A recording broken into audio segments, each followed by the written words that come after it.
अवधूत चिंतन श्री गुरुदेव दत्त नमो दत्त दत्त देसी हो. पादसेवन या भक्तीविषयी परमपूज्य वस्तुआनंद सरस्वती स्वामी महाराजांनी मागच्या ओवी भागांमध्ये आपल्याला सविस्तर असं मार्गदर्शन केलं. थोड्या ओव्यामध्ये मोजक्या भाषेमध्ये छान असं वर्णन पादसेवन या भक्तीचं परमपूज्य टेंबे स्वामी महाराजांनी केलेले दिसतं. आपण सर्वजण ऐकत आहात. दत्त महात्म्य प्रवचन दत्तदेसी योगेश दादा दाभाडे तुमच्या सोबत आहे आणि दत्त महात्म्यातील पहिला अध्याय ओवी क्रमांक 40 ते 41 या दोन ओव्यांचा भावार्थ आपण या ठिकाणी आज श्रवण करणार आहोत. आता परिसावे अर्चन साकार मूर्ती कल्पुन सर्व भावे किजे पूजन सर्वोपचारे करुणी यथेष्ट प्रतिमा करुण स्वदेहाप्रमाणे मानुन मिळती ते उपचार समर्पून करावे अर्चन भावार्थी. अवधूत चिंतन श्री गुरुदेव दत्त परमपूज्य वासुदेवानंद सरस्वती स्वामी महाराज की जय. आजच्या दत्त महात्म्य अध्याय पहिला प्रवचन निरूपणासाठी घेतलेल्या या 40 आणि 41 क्रमांकाच्या ओव्या आणि तुम्ही सर्व जमलेले दत्तदेसी दत्तगुजवाहिनी युट्यूब चॅनलच्या माध्यमातून या ठिकाणी श्रवण करत आहात. दत्तगुजवाहिनी युट्यूब चॅनलच्या या दत्त महात्म्य अध्याय पहिला प्रवचनातील 40 आणि 41 ओव्यांचा प्रवचनाचा हा व्हिडिओचा भाग. तर आतापर्यंत तुम्ही पादसेवन नावाची भक्ती श्रवण केली. मागच्या व्हिडिओमध्ये भगवंताचे चरण पकडा, भगवंत पूर्ण आपलासा होईल. त्याला हालता डुलता येतच नाही. चरण पकडल्यावर तो काहीच करू शकत नाही. आणि चरण पकडणं म्हणजे सर्व सार चरणांमध्ये आहे. देहाचं पूर्ण सार चरणावरती आहे. संपूर्ण देह हा चरणावरती अवलंबून आहे, म्हणजे पायावरती अवलंबून आहे. पाय जर नसतील तर या देहाला काही किंमत नाही. आणि म्हणून चरण म्हणजे पूर्ण अंग आहे. चरणाशिवाय शरीराला पूर्णता नाही. आणि म्हणून हे पूर्ण अंग जे आहे, महत्वाचं जे अंग आहे, तेच जर आम्ही पकडलं तर पूर्ण शरीर ताब्यामध्ये येतं, पूर्ण भगवंत आमच्या ताब्यामध्ये येतो. आणि त्याच्यामुळे पादसेवन करा, भगवंताची भक्ती तुम्ही करा, असं त्या ठिकाणी परमपूज्य वासुदेवानंद सरस्वती स्वामी महाराज म्हणतायत. आता पुढील भागामध्ये आता परिसावे अर्चन साकार मूर्ती कल्पुन सर्व भावे किजे पूजन सर्वोपचारे करुणी. आता तुम्ही अर्चन नावाची भक्ती कशी असते. नवविधा भक्तीमध्ये आपण आता 5व्या क्रमांकाची अर्चन नावाची भक्ती या ठिकाणी श्रवण करत आहोत. वासुदेवानंद सरस्वती स्वामी महाराज म्हणतात, अरे दत्तदेसी ऐका, मी तुम्हाला आतापर्यंत अनेक भक्तींचे प्रकार सांगितले बरं का, पण आता अर्चन नावाची भक्ती सुद्धा तुम्हाला श्रवण करायची आहे. तर ऐका, मी अर्चन नावाची भक्ती आता परिसावे अर्चन, परिसा लक्ष द्या, ऐका, त्याचं निरूपण मी तुम्हाला सांगतोय. तर ती अर्चन नावाची भक्ती या ठिकाणी तुम्ही श्रवण करा. कशी असते बरं अर्चन नावाची भक्ती. साकार मूर्ती कल्पुन, भगवंत हा निर्गुण निराकार आहे. त्याला कसला आकार नाही, त्याला कसला त्या ठिकाणी त्याचं चित्र वगैरे आपल्याला असं काही विशेष अशा प्रकारचं दाखवता येत नाही. परंतु तो साकार स्वरूपात आणायचा. दत्त महाराज कसे, तो ब्रह्मा विष्णू महेश. पूर्वीच्या काळामध्ये दत्तप्रभूंचं जर आम्ही अनेक देवस्थान वगैरे पाहिले, चित्र पाहिलं किंवा अनेक मूर्त्या वगैरे पाहिल्या, तर एकमुखी आहे आणि षडभुज अशा प्रकारचं दत्त महाराजांचं स्वरूप पूर्वीच्या काळामध्ये आहे. परमपूज्य गुळवणी महाराज यांच्या ध्यानामधील जे काही श्रीगुरूंचं दिव्य अशा प्रकारचं जे दर्शन आहे, तर त्याचं गुळवणी महाराज चित्रकार होते. बरेच जणांना माहित नसेल बरं का.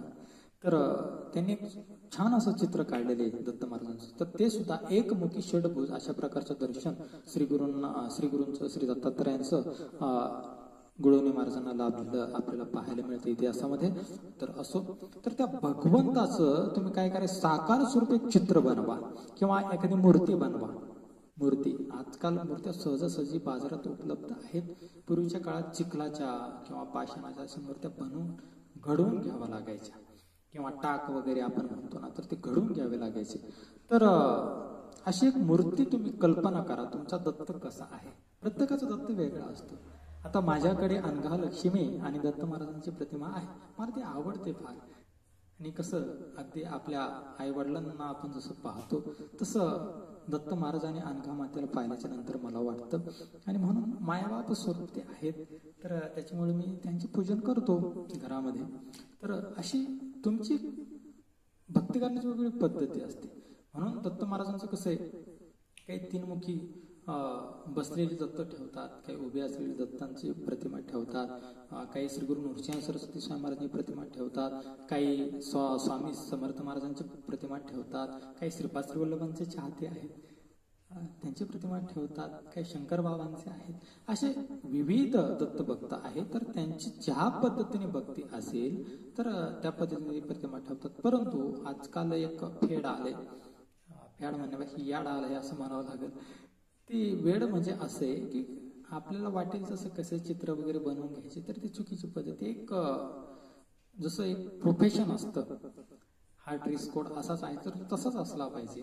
एखाद्या व्यवसायामध्ये म्हणा, एखाद्या बिझनेसमध्ये म्हणा, किंवा एखाद्या कुठेही जा तुम्ही, एक प्रोफेशन असतं की हा ड्रेस असाच ह्याच रंगाचा पाहिजे, असाच शिवला गेला पाहिजे आणि तो असाच घातला गेला पाहिजे, त्याच्यावरती टाय वगैरे लावला पाहिजे, म्हणजे असं ठरलेलं असतं. तर त्या पद्धतीने भगवंताची मूर्ती घेत असताना त्याचं पण काही ठरलेलं असतं. आणि म्हणून दत्त महाराजांची प्रतिमा शक्यतो बसलेली असावी. परंतु बसलेली जर नाही भेटली मूर्ती वगैरे तर ती उभी असली तरी चालते. बरेच दत्तदेसी असं म्हणतात की दत्त महाराजांची प्रतिमा घरात ठेवू नये. तर ही फार एक भ्रामक कल्पना आहे तुमची आणि चुकीची समजूत आहे की दत्त महाराज घरात नसावे. असलेच पाहिजे. ज्या घरात दत्त आहे तर ते घराला खऱ्या अर्थाने किंमत आहे. ते घर नव्हे, ते मंदिर आहे असं मी म्हणतो. ज्या घरात दत्त नसतील, ज्या दारामध्ये तुळस नसेल, ज्या घरामध्ये शिवलिंग नसेल, शिवलिंग सुद्धा ठेवत असताना नाग आणि नंदी त्याच्या भोवती नसावा, फक्त शिवपिंड असावी. अशा विविध गोष्टी आहेत आपल्याला माहिती नसतात. शंख घरामध्ये एकच असावा, 2-2, 3-3 शंख नसावे. शिवपिंड सुद्धा प्रत्येक देवाची प्रतिमा एकच असावी. कुलदेवी असावी, कुलदैवत असावं, गणेश असावेत. शंकराचार्यांनी तर पंच देवत्व साधन त्या ठिकाणी सांगितलेलं आहे. भगवान शिव, भगवान श्री हरी नारायण, जगदंबा, त्याचबरोबर सूर्यदेवता आणि गणेश, अशा 5 प्रतिमा आपल्या घरामध्ये असाव्यातच. अशा पद्धतीने त्यांचा नियम असायचा. तर त्या पद्धतीने सूर्यनारायण तर घरामध्ये नाही ठेवू शकत, परंतु मार्तंड भैरव आपल्याकडे असतातच, भगवान श्री खंडेराव. त्याचबरोबर जगदंबेचा टाक सुद्धा आपल्याकडे असतोच, आपल्या कुलदेवीचा. त्याचबरोबर गजानन गणपती असतातच, रंगनाथ बालकृष्ण श्री हरिरूपाने असतातच, भगवान शिवांची शिवलिंग असतेच. आणि त्यासोबत दत्त महाराजांची एखादी प्रतिमा ठेवणे काही एक हरकत नसावी. असो, तर अशा पद्धतीने साकार मूर्ती कल्पना, तुमचा जो भगवंत आहे, तुमचं ते इष्टदैवत म्हणजे आवडतं दैवत, तुम्हाला असं वाटतं ना, ते देवाचं नाव घेतल्यानंतर अरे हा माझा देव आहे, हाच माझ्या पाठीशी असतो बरं, असं कधी कधी वाटतं ना, तर तो देव तुमचा देव. आपला तो एक देव करून घ्यावा, जसं तुकाराम महाराज म्हणतात, त्या पद्धतीने तुमचा एक देव करून घ्या आणि त्या देवाची मूर्ती साकार स्वरूपामध्ये तुमच्या देवघरामध्ये ठेवा. ठेवल्याच्या नंतर काय करायचं, सर्व भावे की जे पूजन, त्या मूर्तीची तुम्ही सर्व भावाने, एक भावाने, सर्व भावाने, तुम्हाला जसा भाव येतो. तुम्हाला जर देवाला शिवदेव वाटले तर बिनधास्त द्या, काही अडचण नाही. तुम्ही रागात असाल, तुम्ही आनंदी असाल, देवाची स्तुती करायची, बिनधास्त करा. तुम्हाला काय वाटेल, तुमचं मन ज्या पद्धतीने म्हणेल त्या पद्धतीने तुम्ही त्या देवाची सर्व भावाने. वासुदेवानंदांनी मुक्तता दिली या ठिकाणी. भगवंताची भक्ती करत असताना नाही तुम्ही फक्त देवाला चांगलंच बोललं पाहिजे, नाही, तुम्ही जसं माणसाशी व्यवहार करताना अगदी त्या पद्धतीने देवाशी व्यवहार करा. मीराबाईचं पहा कसं होतं. असे अनेक संत आहेत आपल्याकडे. काही काही संत तर असे त्यांच्या सोबत देवाची मूर्ती असायची, म्हणजे असायची. मूर्तीशिवाय जेवण सुद्धा करत नसेल. एक दिवस जर मूर्ती नसेल तर ते जेवण सुद्धा करणार नाही. अशी काही काही आपल्याकडे भक्त मंडळी होऊन गेली. तर त्या भगवंताला सर्व भावे की जे पूजन, सर्व भावांनी, तुम्ही सुखाच्या भावनेत असेल, दुःखाच्या भावनेत असाल, तुम्ही कुठल्याही भावनेत असाल, तर त्या भावनेने तुम्ही त्या भगवंताची पूजा करा. सर्वोपचारे करून. सर्व उपचार म्हणजे काय? आता दशोपचार पूजा असते, सुपारीवरती केली जाते. षोडोपचार पूजा असते, ते मूर्तीवर केली जाते. ज्यांना षोडोपचार पूजा नाही येत तर ते पंचोपचार करतात. धूप दीप नैवेद्य पुष्प आणि अक्षता झाली पंचोपचार पूजा. मी पण शक्यतो पंचोपचारच करतो आणि आपल्या दत्तदेशी दत्तभक्ती पंथाच्या माध्यमातून आपण शक्यतो पंचोपचार पूजा कमी वेळा आणि प्रभावी अशा पद्धतीची असल्यामुळे पंचोपचार पूजेचा आपण सांगतो. आणि म्हणून षोडोपचार पूजेला अनेक गोष्टी जमाव्या लागतात एकत्र. ज्यावेळेस फार मोठी काही पूजा असते, सत्यनारायणासारखी किंवा सत्यदत्त पूजन आहे, अशा विविध पूजा आहेत, किंवा अनघाष्टमीची पूजा असते, अनघा मातांची आणि अनघदत्तांची, त्यावेळी सुद्धा आपण षोडोपचार पूजा वगैरे करतो. असो तर त्या मूर्तीला सर्वोपचारी पूजा तुम्ही अर्पण करा, सर्वोपचारी अर्पण करा, असं परमपूज्य टेंबेस्वामी महाराज सांगतात. पुढे ऐका. यथेष्ट प्रतिमा करून स्वदेहाप्रमाणे मानून मिळती ते उपचार समर्पण करावे अर्चन भावारती. यथेष्ट प्रतिमा करून, तुम्हाला जशी वाटते ना तशी भगवंताची प्रतिमा करा. मुक्तता दिली, स्वातंत्र्य दिले. परमपूज्य वासुदेवानंद सरस्वती स्वामी महाराजांनी स्वातंत्र्य दिले. जे काही धर्माच्या जोखडामध्ये काही काही लोकांनी धर्म असा ते बांधून ठेवल्यासारखा केला की लोकांच्या मनावरती, अरे नाही हे पूजन असंच केलं पाहिजे, असं नाही केलं तर तसं होतं, काही होत नाही, पण यांचं पोट कसं भरेल ना, त्याच्यामुळं अशा गोष्टी यांनी लावून ठेवल्या. परंतु वासुदेवानंद ते टेंबेस्वामी ते त्यांनी सत्य काय ते जाणले. दत्तप्रभूंची कृपा आहे त्यांच्यावरती. दत्तप्रभूंनी आदेश केलाय की माझ्या भक्तांना स्वातंत्र्य बहाल कर.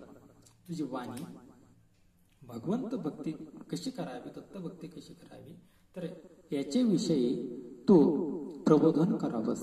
आणि म्हणून दत्त महात्म्य परमपूज्य वासुदेवानंदांनी उपासना मार्गावरती अवलंबलेला, उपासना पद्धती कशी असावी तर ते विषयावरती मुद्दाम होऊन लिहिला. दत्तपुराण संस्कृत होतं परंतु मराठीत लिहिला. का लिहिला तर त्याचं कारण हेच की तुम्हाला आम्हाला उपासना कळावी. आणि ही उपासना जर नाही कळाली तर या जोखडातून आम्हाला कोण काढेल. कारण की काही काही पंडितांनी असा धर्म कुठेच्या कुठे नेऊन घातलाय, फार अवघड झालंय. आणि माझ्याकडे सुद्धा काही काही लोक येतात, अहो योगी दादा असं असं केलं जमेल का? अरे तुझी भक्ती तू कर, फक्त मोकळ्या मनाने, सच्च्या मनाने, प्रामाणिक मनाने, निर्मळ मनाने, आणि कोणाबद्दल द्वेषभाव ठेवून भक्ती करू नका. त्याचं तसं हो दे, मी तुला हे देतो, मग हे फार चुकीचं आहे. यथेष्ट प्रतिमा करून, तुम्हाला जसे वाटते ना तशी प्रतिमा दत्त महाराजांची बनवा, आपल्या आवडत्या देवाची बनवा. आणि स्वदेहाप्रमाणे मानून, देहाला जसं नटवतो, मी आता फेटा घालतो, उपारणं घालतो, काही काही एवढे सुंदर भगवान श्री विठ्ठलांची ना अशी मूर्ती बनवतात बरं का. आणि एवढे सुंदर त्याला छोटसा असा फेटा, छोटस असं उपरणं, छोटस असं जानवं, छोटासा असा गंध, एवढं छान ते नटवतात ना त्या भगवंताला. असं तुळशीपत्र त्यावरती, एवढं छान वाटतं ना. मी शॉर्ट व्हिडिओ पाहतो त्या लोकांचे, त्या भक्तांचे, एवढे छान ते.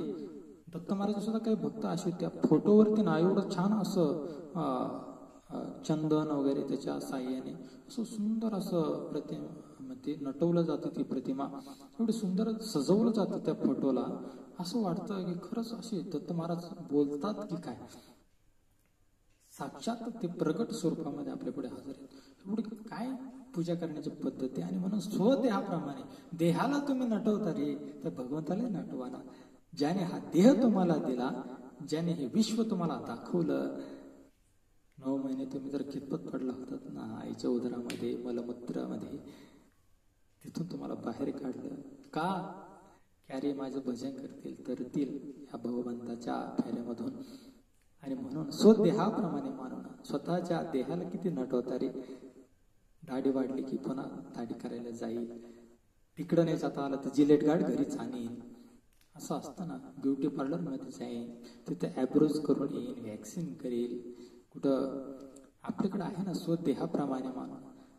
जसं देह आपला खराब होतो, कुठं मुलतानी मातीच लावेल गोरा दिसलो पाहिजे म्हणून, आहे ना आपल्याकडे असं, तर त्या पद्धतीने तुम्ही भगवंताला का मानत नाही? माझा देव चांगला दिसला पाहिजे, माझा देव छान दिसला पाहिजे, याच्यासाठी तुम्ही त्या भगवंताला नटवा, त्याची भक्ती तुम्ही स्वदेहाप्रमाणे मानणं, यथेष्ट प्रतिमा करून तुम्हाला जसं वाटतं तसं त्याला नटवा. मिळती ते उपचार समर्पण, जे तुम्हाला भेटेल. आज तुळशीपत्र नाही भेटलं ना, का भेटू देऊ, चाफ्याचं फुल भेटेल, नाही चाफ्याचं भेटलं तर मग काय, त्यानंतर जास्वंदाचं भेटेल, नाही भेटलं जास्वंदाचं तर मग एखादं पांढऱ्या रोईचं फुल भेटेल, नाही भेटलं काही का ना वाहा तुम्ही. आणि देवाला फलमपत्र तोयम, देवाला एखादं फळ किंवा एखादं पान किंवा थोडंसं पाणी जरी शिंपडलं ना तरी भगवंत आमचा प्रसन्न होतो. आणि म्हणून देवाला ते भक्त प्रल्हाद तर काय करायचे, बालपणामध्ये चंदनाच्या काड्या अशा रोवायचे भगवंतापुढे. चंदन अगरबत्ती कुठली हो, मग चंदनाच्या काड्याच असे रोवून द्यायचे. चंदनाचा पानाने भगवंताची पूजा करायची. भगवंताला ती प्रिय झाली.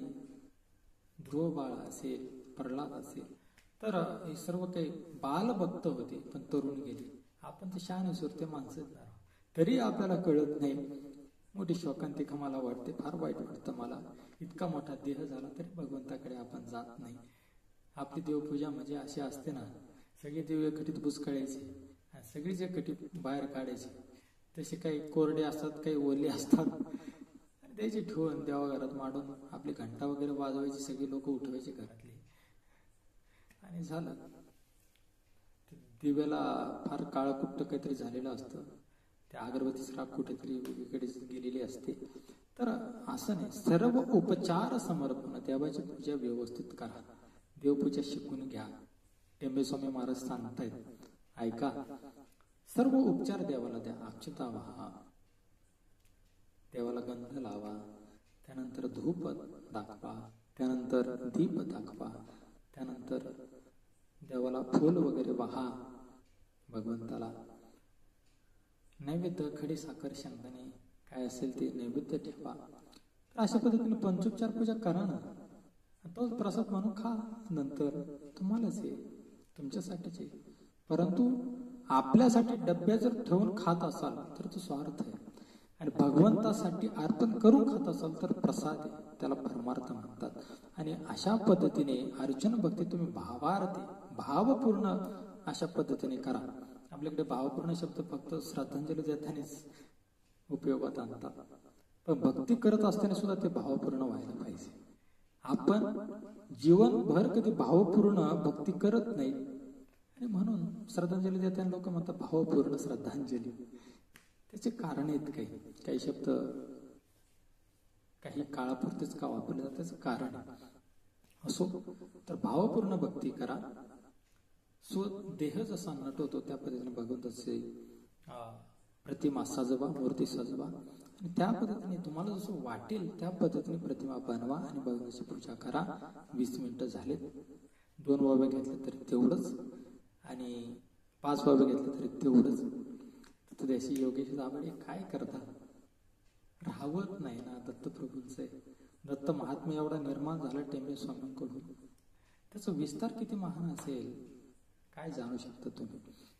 2 महिने प्रवचन केलं ओम नमोच्या आद्या या ओळीवरती संत एकनाथ महाराजांनी, शांतीब्रह्म एकनाथ महाराज 2 महिने एकाच ओळीवरती प्रवचन.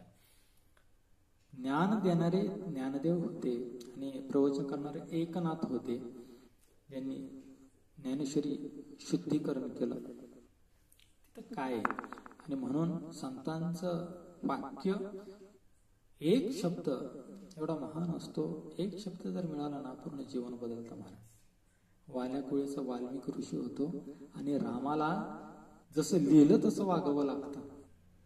चरित्र जगल्याच्या नंतर लिहिलं जातं, पण इथं चरित्र जगण्याच्या अगोदर लिहिले, आणि त्याला म्हणायचं रामायण. आणि म्हणून संतांचे वाक्य बोलावं, विस्तार करावा तेवढा कमी, आणि म्हणून भगवंताची पूजा करा, पण भावपूर्ण पद्धतीने करा. स्वदेहाला जसं नटवता तसं भगवंताची प्रतिमा सजवा. त्याला अनेक उपचार उपचार म्हणजे काय, ते पूजा करण्यामध्ये जे काही आपण समर्पित करतो देवाला, धूप दाखवतो, दीप दाखवतो, नैवेद्य दाखवतो, पुष्प वाहतो, फुल देवाला देतो, अक्षता वाहतो, याला उपचार म्हणतात. तर ते उपचार तुम्ही भगवंताला द्या आणि अशा पद्धतीने अर्चना नावाची भक्ती तुम्ही करा, असं परमपूज्य वासुदेवानंद सरस्वती स्वामी महाराज सांगतात. पुढील भाग पुढील ओव्यांमध्ये. अवधूत चिंतन. श्री गुरुदेव दत्त.